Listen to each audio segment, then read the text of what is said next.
Hello everyone, my name is AP the Weird One, and welcome back to episode 2 of Mobile Suit Gundam GQuuuuuX. This is essentially episode 0 for Mobile Suit Gundam GQuuuuuX, the beginning, if those who saw it in theaters. Now, let's talk about this. So, episode 2 is obviously episode 0, so basically the prequel. How do I personally feel? Well, and the arguments for why it did, for why it did the way it did. Well, okay. This is a new Gundam series, and yes, it's based off the Universal timeline, but a different Universal Century timeline, but an alternate take. At this, and you want people to get interested in new characters. You don't want to be boggled about too much of the past.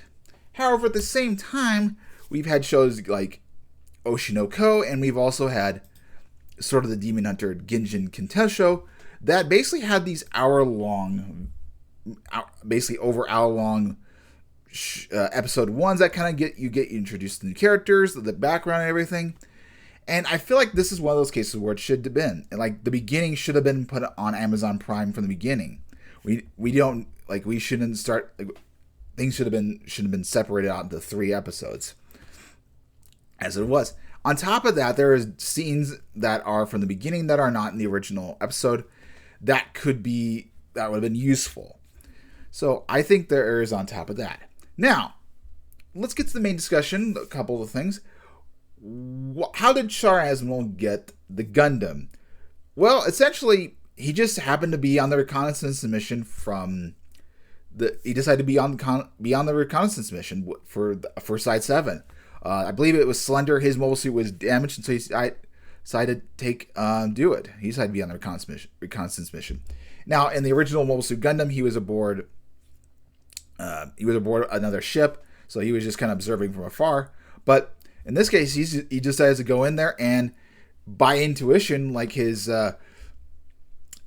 him being a new type, he's like, this seems interesting. I'm going to use it, and that's basically how he acquires it. That's but through his efforts of commanding the Gundam, and then subsequently he also acquires the Pegasus, the new rocking horse, the new ship that the Gundam was present on, just by his sole efforts. So, like, no deaths of Amuro Ray. Like, the number of deaths that appear in, like, say, episode 2 at the very beginning of Side 7 was very minuscule, I would say. Like, maybe at best 20. I mean, the civilians were all gone. And so, like, only a handful of people that were basically missing. I was kind of surprised given that Char... I watched Char Mobile Suit Gundam in the beginning, and of course he dropped the big colony, although that appears to not be the case. That Australia still exists, on Earth. So that was kind of interesting. Now onto how the Gundam itself. Now I mentioned in episode 1 review, I like the red version. The white version doesn't do it aesthetically, and I could see why. I mean, why they recently changed it, because they were in the 70s. They limited design production. And why they wanted to give a more modern look to the Gundam. It reminds me a lot of like the Transformers, Michael Bay Transformers. I feel like this is where this Gundam gets inspiration, but also kind of insectoid, which you could still say is Transformers-like. Yeah, I think the red works a lot better, which I will show. I could show you. I guess I could show in a little bit, but yeah. So he acquires the Gundam, and he flies off this. He acquires the Gundam, and then basically how it's... there's definitely a certain different number of events, but from what I could tell, the battles take mostly in space, so there's no like Earth battles or anything. So kind of a good thing, you could say, and it would make sense that it'd be a space night fight, and it ends with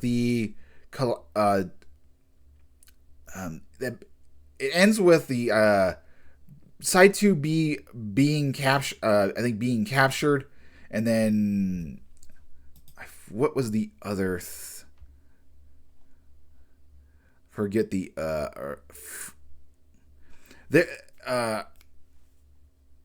God, I'm trying to think of what was the thing that stopped it. But basically, it was Char Aznavour that destroying this one part of this colony got destroyed.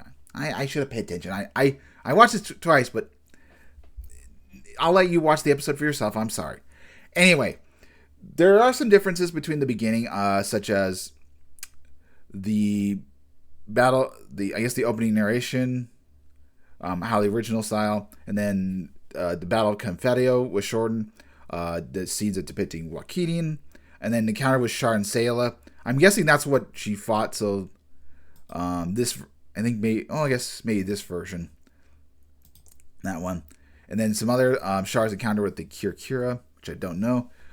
Several actions between Char and Chala, and then the appearance of Killigrew, which was what Chala commands, and then the Granada. I think it's the Granada base. I think that a third of that being destroyed, and then the mention of Rose Sharon. Yeah, I think the Granada base.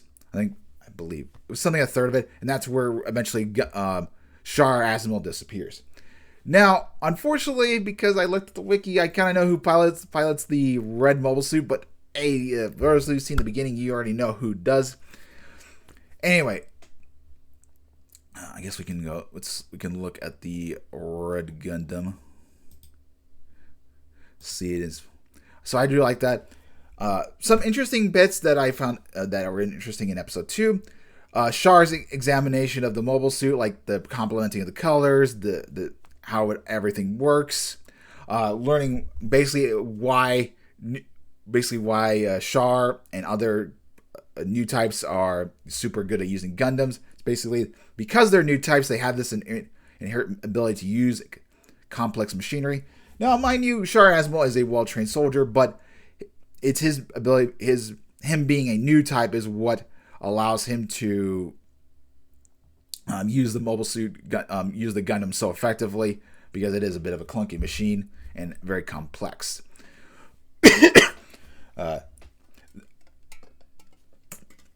We saw this in episode 1, but there's also the factor of the funnels, which are called bits in this series.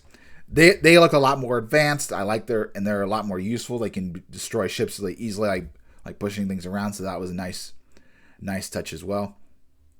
But yeah, and then Char interacting with Chala Bull. We got. I think this is the version they had. That was like, I like those moments. But yeah. So, and I also appreciate the kind of the old school music and the kind of old school transitions, even though I never really watched the original Gundam, but I did see the movies. So, yeah. In terms of episode, it was fine. Having learned that the beginning is way better, yeah, I guess it's sour a little bit. In terms of the series in general, I do think I think the Gundam GQuuuuuX is going to be fine, but I don't think it's super standout. It's going to be super amazing. I think if you're new to Gundam, this isn't the show to go with.